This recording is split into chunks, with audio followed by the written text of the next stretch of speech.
lo main tu kan? Untuk anu aja. Mungkin manu. Oh. Nya tepung apa? Tuh tepung ya. Dulan ulang ko na lagi. Oh, nemu ko tayo tu nyamai aja nya. Yakin? Amay. Nyamai. Kuto kakian si Hey, kawal chef. patay. Michelin star. Ya te. Aku mesti kau tay di celuak dito mesti karangop, okay? Oke, no problem. 10 tahun dah kerja banyak tuh. Tidak, kalau kita ngerami manu.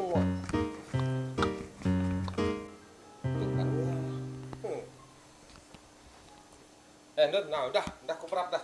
Guri yang ngajak. Amay na dikejar itu ka. Nang irau, lagi dia nyepik ya, guri yang ngajak dia. Apo, ini na gambar to di guriang ko to lagi ne. Cara ko to. Kuda hajar ya cara tadi. Layan enggak tuh? Layan enggak? Pakai tepung yo. Dapalah. Guriang jala. Tiada yang lagi. Yang pun kemakai lagi. Oh, udah mangsau. Dah, ada mangsau dah tuh. Isi nyamai mungkin manuaknya. Perak tepung berau tadi. Tapi kungurian tadi, bisa nyamai. Bau betul gua. Nah, kawan lah. Pakai di dulu. Kawan ku main pakai baluar tadi. Main pakai tungkin babi guriang. Naik ke. Pakai aja. Aduh. Nyepi dulu lah. Kini nasa itu di guri pernah di tepung kayak tepung beras tadi kah. Akai. Malahan batu keriang. Kenina itu kah. Aduh, saya mau itu pakai ketua, ya itu pakai beluar.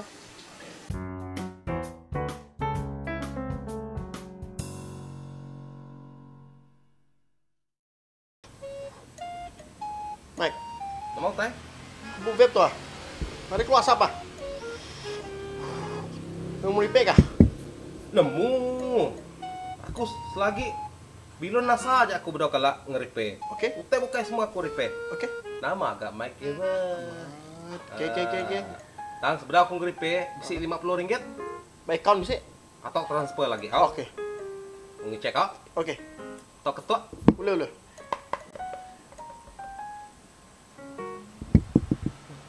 Oh, kuel putus. Oh. Boleh kagak nyamai aja? Amai. Ikat pancang getah tuh. Nah, Oke. nah, minta lu ah, pancang. Betul deh. Pancang getah lo, betul ah.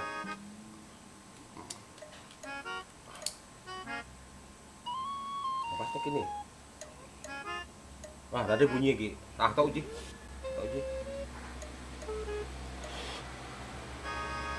Sesat, Ada ya? enggak patut. Uji tungsang lah ya. Tulisang. Tungsang.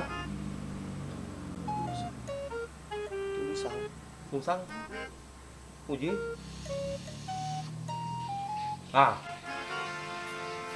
Jadi Oke. transfer lagi out. Oke. Bagi transfer. Ah, Oke. Lupa. mic tuh mic. Oke.